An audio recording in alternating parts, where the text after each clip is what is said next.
Right, friends. Now, have any of you done high ropes courses before? Do you know what a high ropes course is? Yeah, some of you, you're nodding your heads. It's basically, it's like an obstacle course, but it's high up in trees. So it's about 5 to 7 meters up in the air, close to the top of trees.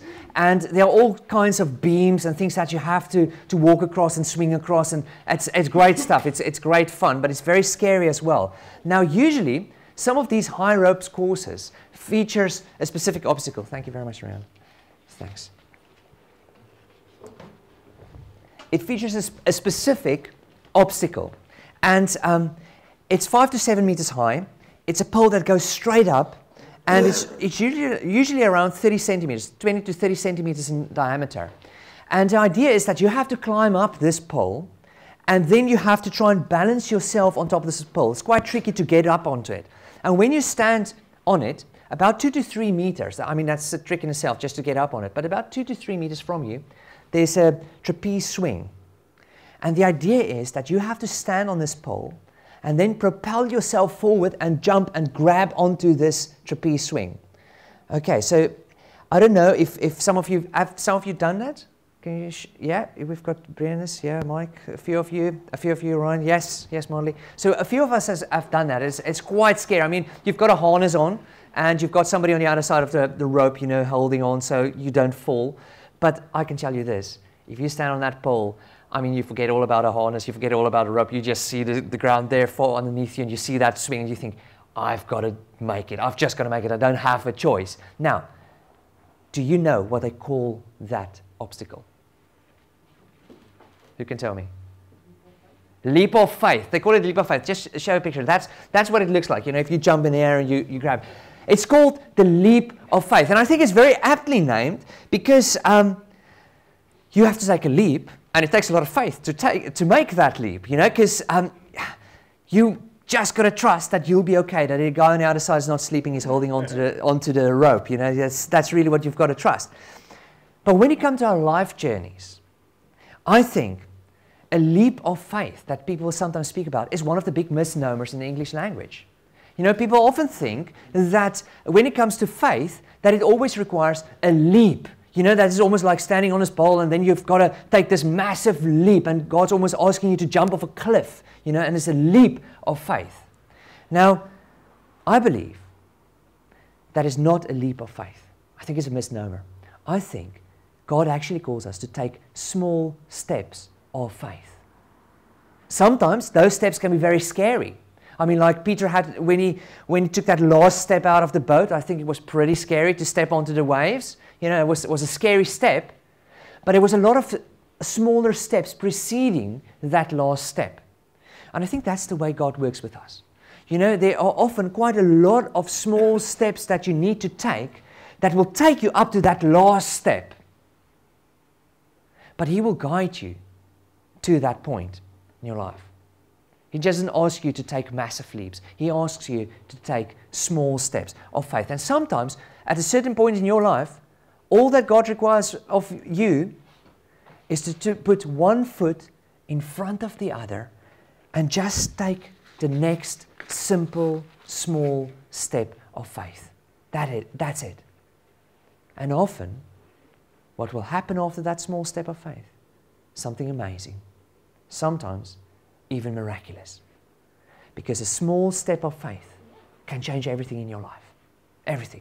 There's a Chinese philosopher, maybe you've heard of him, Lao Tzu. Well, he lived a long, long time ago. Now, Lao Tzu, one of the things that he said was, a journey of 1,000 miles starts with one step. With one step. Some of you have heard that. And it's the same with our faith lives. It starts with one simple step.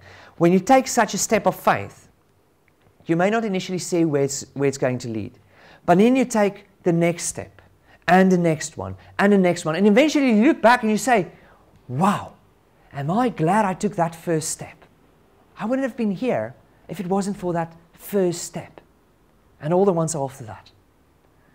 Now, to show you how small steps of faith of yourself and of other people can sometimes lead to a transformed life, I'm going to tell you a story. I'm just going to tell you a story today. And it's a true story. It's a story that happened a very long time ago in a country that we know today as Syria. Now, you can go and read it in 2 Kings 5 afterwards if you want to. I encourage you to go and read it. I call it The Warrior and the Water. You won't find that in the Bible. That's just my own title. The Warrior and the Water. Okay, now in those days, Syria was one of the world powers. And they had an amazing military. And the guy who led this army, this amazing military, was a guy by the name of Naaman. And Naaman was a war hero. I mean, he was a decorated general. He had all the medals that you could get. He was just an amazing character. And what you have to realize, friends, is that in those times, the war heroes or brilliant warriors were regarded as celebrities. I mean, wherever they went, everybody just knew who they were. And the same with Naaman. No more so than Naaman. He was a war hero. And he was held in high regard by everyone, even the nobility. You know, everyone knew who this guy was because he was leading the Syrian army. And everywhere he went, people went backwards to try and accommodate him. So Naaman had power, he had fame, he had respect. He was living the dream. I mean, everything just worked out for this guy, except one small detail. He was an early stage leper. He had his first signs of leprosy. Now, I was considering at a stage to put a picture of somebody with leprosy on, but then I saw the pictures and I thought, I'm not going to show you that. You know, there's an age limit on it, I think. You know, it's really a horrible disease. It's a terrible disease. If you see somebody with leprosy, you will know. Because it's a disease of decay. You know, it eats away the extremities, it eats away the mucous membranes and the nerves and the skin, and it causes disfigurement. It causes a lot of deformities. And nowadays, it's easily curable. You know, it's really confined to Africa, I think, at this stage, to parts of Africa. But in ancient times, if you got leprosy, it was a death sentence. So here's Naaman, this leading figure of Syria, and he knows that a death sentence has been served on him. He knows it.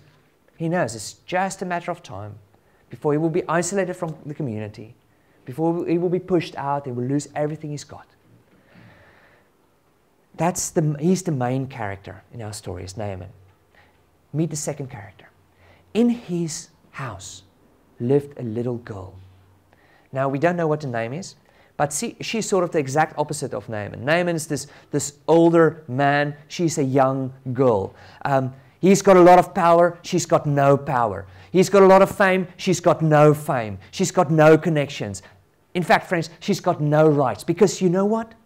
She's the victim of human trafficking. We think it's a new thing. It's not a new thing. The Bible tells us that there was a bunch of Syrian thugs. They went over the border. They went into Israel and they captured this little girl. They kidnapped her.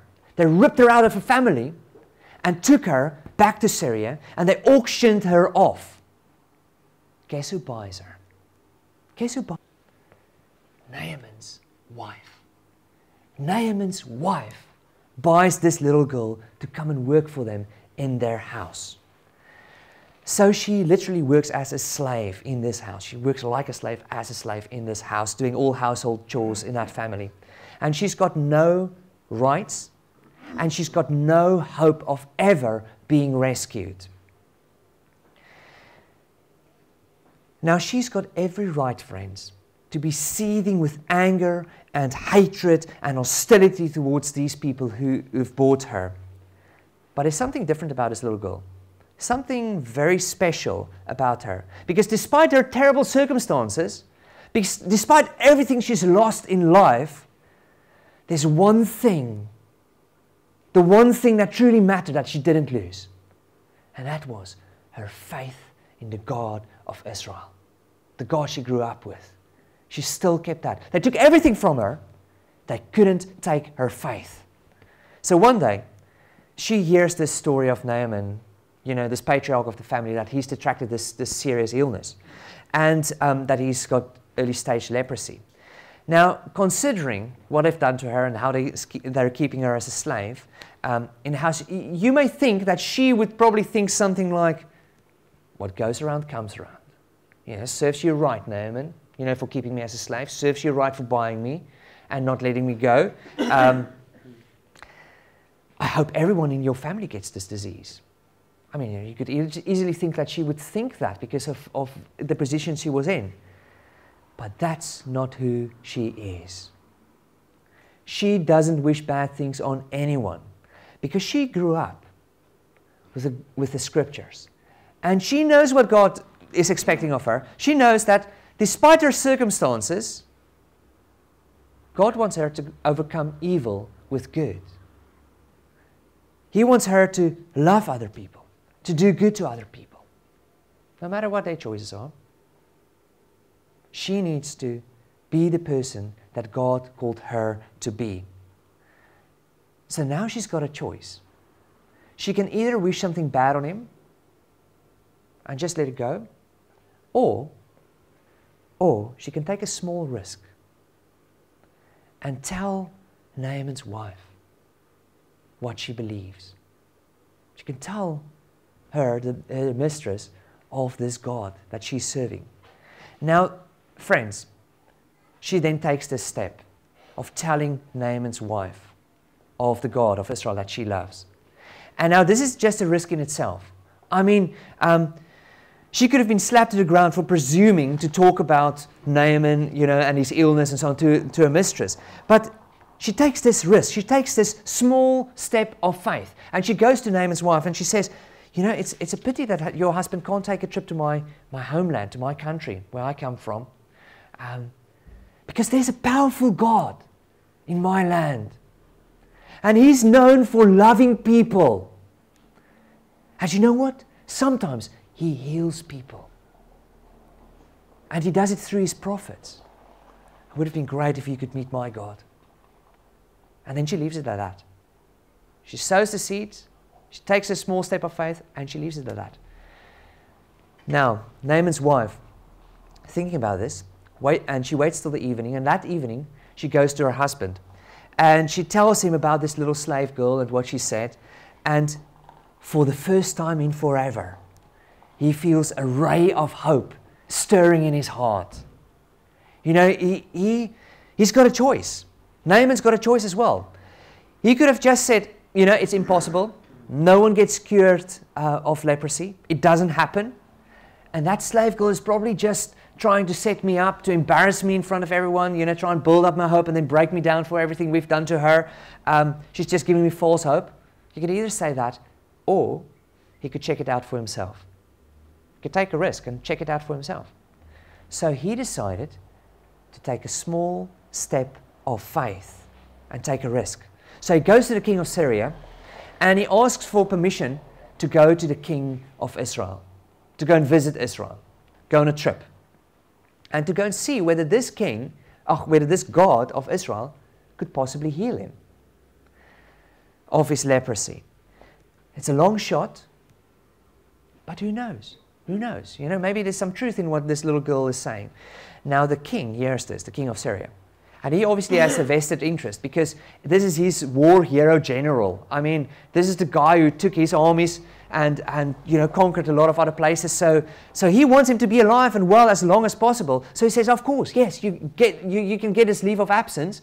In fact, I tell you what, I'll give you a lot of gifts and money and all of that in case bribes are necessary along the way. You know how things work. We all know how things work sometimes. So to say, just take all of this money and go, because maybe you have to pay somebody to get what you want. So off he goes with a whole entourage, a whole following, it's chariots and horses and soldiers and servants and all of that, everything else. And here goes Naaman to this foreign country, Israel, to check this God out. He's got nothing to lose, really. Once there, he goes straight to the king of Israel. I mean, that's just the way Naaman thinks and the way he works. He doesn't bother with the people on the ground. He just goes straight to the top. He's quite used to the high society, to the high circles. So he goes straight to the king. And he walks into the court of the king and he says, I hear you've got a powerful God in this country. And I hear that He loves people. I hear that He sometimes heals people. So I've got this leprosy problem and I want you to please heal me. Now, what do you think this king thinks? This king of Israel, just imagine that for a moment. Just quickly imagine that. This enemy war hero general walks into your court, into the court, and he asks to be healed of leprosy. I mean, that sounds like a setup. It really sounds like a setup. Because if the king says no, this general will say, well, now that's enough reason for a war here. You know, it doesn't take a lot to start a war. As you know, then and it doesn't now. You know, it doesn't take a lot to start a war. So he may just think, oh, well, you don't want to help me, so we'll just annihilate you. So it's a big enough reason. So if he says yes, how on earth is this king going to do it? He's never healed anybody from leprosy before, you know, so this king doesn't have a clue. He doesn't know what to do. So he goes into a panic. He goes into a flat spin, and he says to this guy, can you give me a couple of days? Just give me a few days. And so he goes back to his room, and he just, you know, tears his clothes, and he's really in a panic. He's in a panic. Word gets out. And it reached the third main character of our story, Elijah. Now, Elijah, friends, is a prophet. Now, just sort of quick timeout. Prophets was, I heard this expression from Bill Hybels. It's a beautiful expression. He says, a prophet was like a pastor on steroids. You know, he was just an amazing guy. You know, he was very close to God, somebody who could do miracles, somebody who could they prayed powerful prayers, and they sometimes even predicted the future. So anyway, so Elijah gets word of this, of Naaman's predicament. Oh, and the king's predicament and Naaman's request. Anyway, so now he's got a choice as well. Either he can say, wow, am I sure glad I live in Israel? Am I sure glad I know this God? You know, I'm just so glad that I'm one of God's children. You know, that I can go to him with my problems. This poor Syrian guy, I mean, who does he have to go to? You know, this poor guy, poor him. And just leave it at that. You know, just revel in what he's got and thinking Syrian will take care of himself, you know, and almost think of, yeah, our God is better than their God, you know, that's not really God, and so on. But that's the one side. The other side is he can take a risk and say, well, let this guy come to me, because who knows what God wants to do through me. And that's then what he does. He sends a message to the king. He says, don't worry anymore, just send the Syrian over to me. I'll take care of it. And this king is obviously enormously relieved. I mean, there goes his problem, you know, and he just says, yes, go to Elijah, you know, he will help you. And so he almost washes his hands of it. And so Naaman gets all his soldiers, gets all his servants, gets all the chariots and the horses, and he sets off to Elijah's house. So when he arrives there, Naaman is expecting the red carpet to be rolled out for him. I mean, he expects servants to run all around, you know, and take care of his every whim. Because that's the way he's treated wherever he goes. Wherever he goes, people treat him like that. So, this war hero, this guy then gets to the house of Elijah. There's no red carpet. There's no servants. There's no fuss. There's nothing. In fact, friends, Elijah doesn't even come to the door. A servant comes to the door. And the servant opens the doors and it says, you must be the Syrian general. Elijah the prophet's got a message for you. And he wants you to know this. Go and dunk yourself 7 times in the Jordan River. That's that stream down there. And the God of Israel will cure you from your leprosy. Now, how do you think this goes down with Naaman? Not very well. He blows a gasket. He blows a gasket. You know, he freaks there on the doorstep, you know, because he wanted to at least see the prophet. He wanted to at least see the main guy, not the servant. You know, he wanted to see the top guy. He always goes to the top, you know, and now he sees the servant. The servant speaks to him. And he wanted at least this prophet to do something, you know. He doesn't know what to expect, but maybe some hocus pocus or something, you know, that just looks like he's trying. But now he just gets this stupid message. And so he's very upset. I mean, this warrior is really upset. He's absolutely livid because he probably said something, do they not know who I am? Do they not know who I am?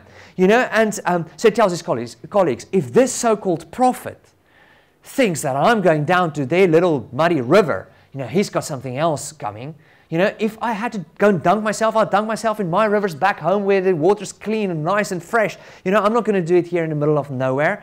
And then this guy goes off in a rage. You know, the Bible says he goes off in a rage. You know, he's upset because he's angry, he's disappointed, he feels disrespected, he just feels he's wasted his leave. You know, it's nothing like wasting your annual leave, you know. So he's just very upset about all of that. And he tells his following, start up the chariots. Let's go away. Let's go away from here.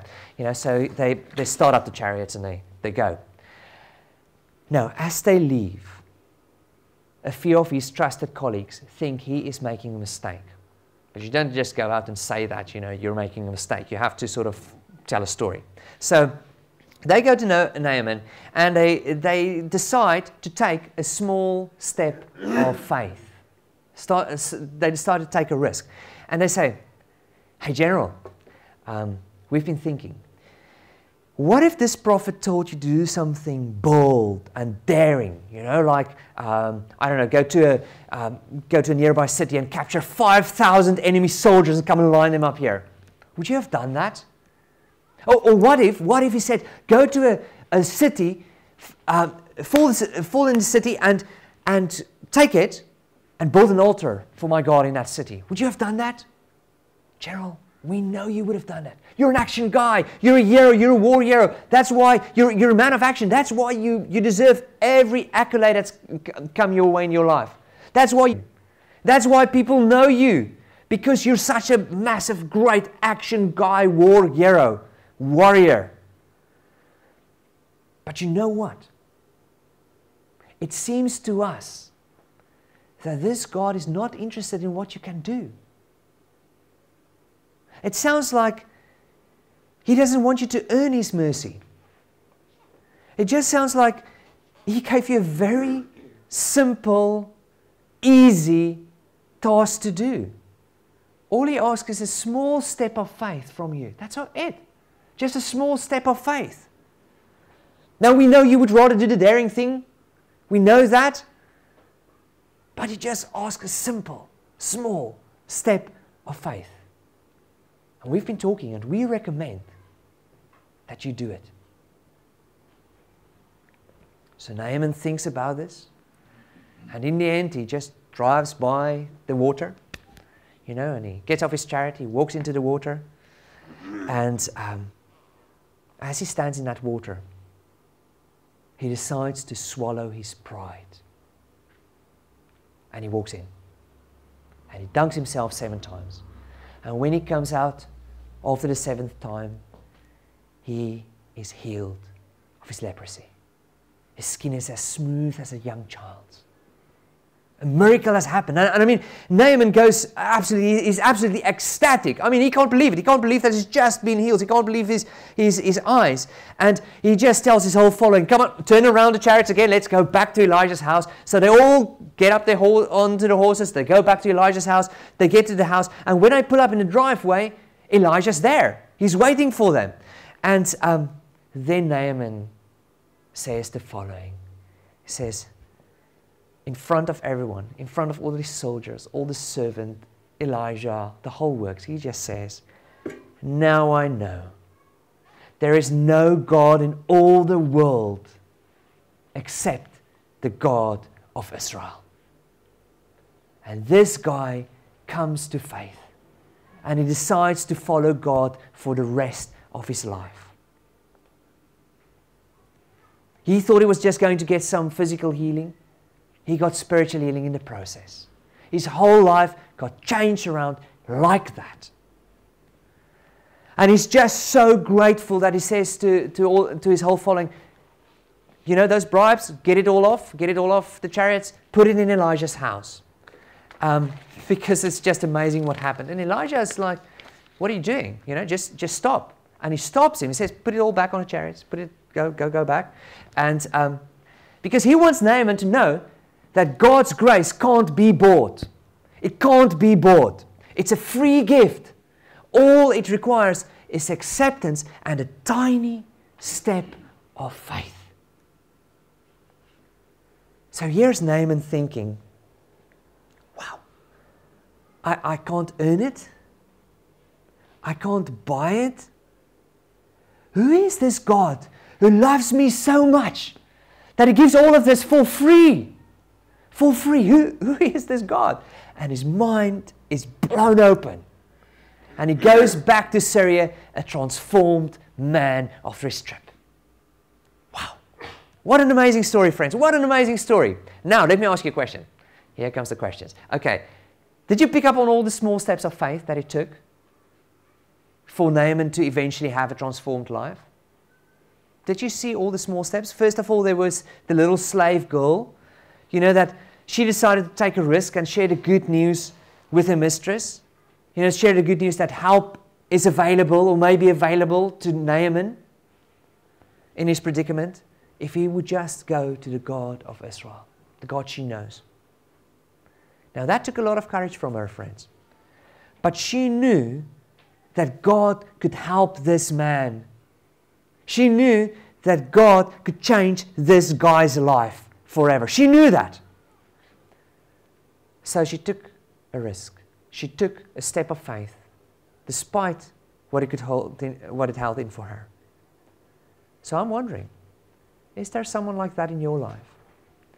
Maybe a boss or a colleague or a family member, you know, who you know their life can be transformed. They could be changed for the better.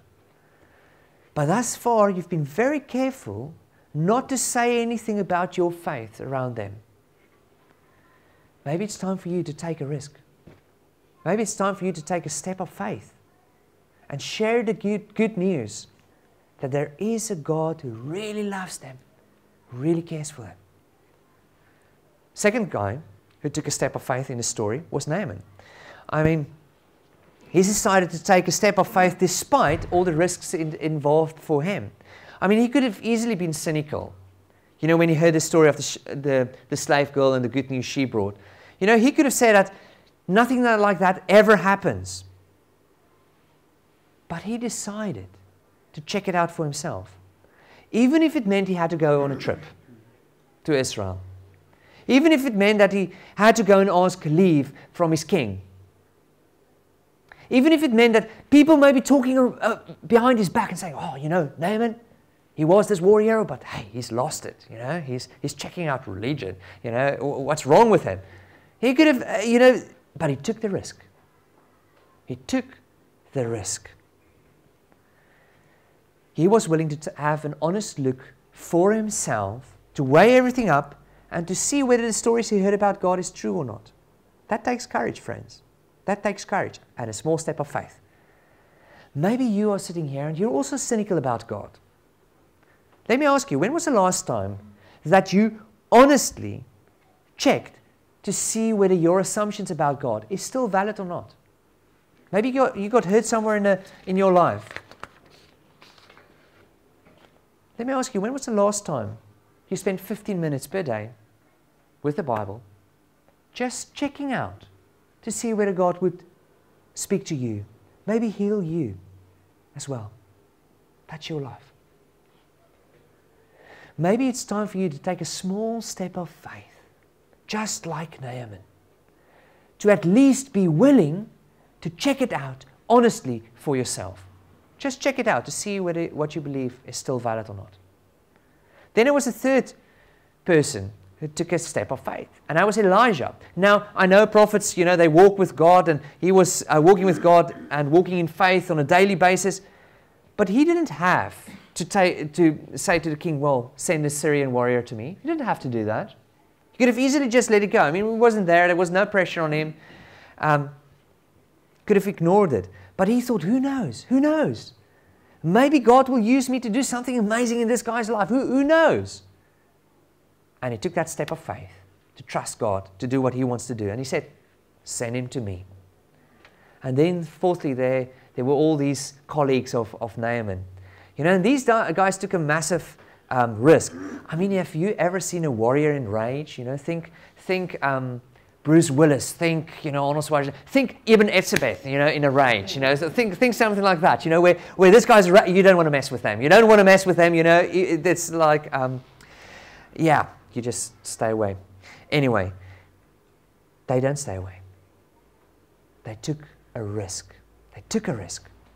And they just went to him, and because they thought their leader is making a mistake. They took a step of faith. and said, just consider, reconsider again. And all these small steps of faith by many different people eventually led to Naaman standing in the Jordan River, just having to take the next step of dunking himself in the river. Just a small step. And as he stood there, he probably was thinking something like, I shouldn't do this, I'm just going to humiliate myself in front of my staff, so I'm not going to do that. But then there was this other whisper saying, what do you have to lose? What do you have to lose? This may just be the step that changes everything forever. And he takes that final step and his life is transformed. Now I know that God has been working with some of you here to take a small step of faith. To maybe take a little risk and share the good news of God's love with someone, like the little girl. Or maybe God has been telling you to explore the Christian faith a little more, like Naaman. Maybe you need to step up and take responsibility for someone else's problem, like Elijah, and let God use you like He wants to use you. Or maybe you can see that someone else is on the wrong track. They're trying to earn the salvation, or they're trying to buy their way into God's favor. And maybe you're the one who needs to step up and tell them that God loves them as they are, and nothing they can do could earn them God's favor. Nothing. All they have to do is take a simple step of faith. That's it. You see, God's grace goes in against everything the world teaches us. I mean, if I told you there was a list, that if you did it, you would be in right standing with God. You would probably all be very interested in seeing that list. So let's say, just for argument's sake, that list said you have to, in your lifetime, visit 100 sick people and feed 100 hungry people and go on 5 mission trips and help to build 5 churches. Would you sign up for that? Of course you would. Of course you would. I mean, it's a no-brainer. The payoff is great. If I said that could earn your salvation for you, that could earn your eternity with God, I mean, you would probably do it. You would probably all say, well, give me the list, because then one day I can say to God, here, I've earned it. Here it is. I've ticked it all off. 100, 105, I've done it all. And you can do that. Friends, God doesn't work like that. There's no list like that. The Bible's list looks totally different. All that is required is for you to say, I'm sorry, God. I've messed up. I know I can't make it on my own. I need you, Lord. I need you. And I just want to take what you've done on the cross and I want to make it my own. And I give you my life and I ask that you will lead me for the rest of my life. Simple, small step of faith. That's it. No list of humanitarian things to go and do. No things you have to tick off. It's just like Naaman, standing in the water, swallowing your pride and saying, God, I need you and I accept what you've done for me. And I take this step of faith. That's it. Maybe it's time for you to take that step of faith for the first time. Or maybe you're sitting here and you've been running away from God and you think you're 1,000 steps away from Him. It's going to take a long time for you. Friends, if you're 1,000 steps away from God, know this. He's already taken 999 steps towards you. All you need to do is take that one simple step of faith and come back to Him today. I recommend that you do that. Amen. Let's close our eyes.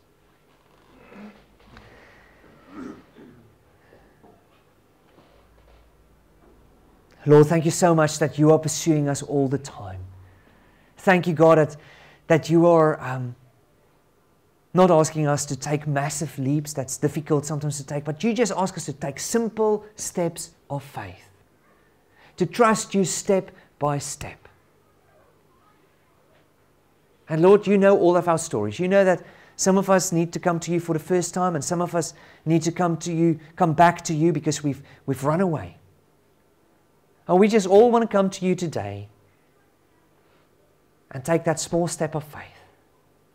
Say, Lord, we're sorry. We've messed up and we know we can't make it on our own. We need you, Lord. And as best as we know how to, we are now taking the small step of faith and ask you to come and lead us for the rest of our lives. We want to follow you. In Jesus' name we pray this.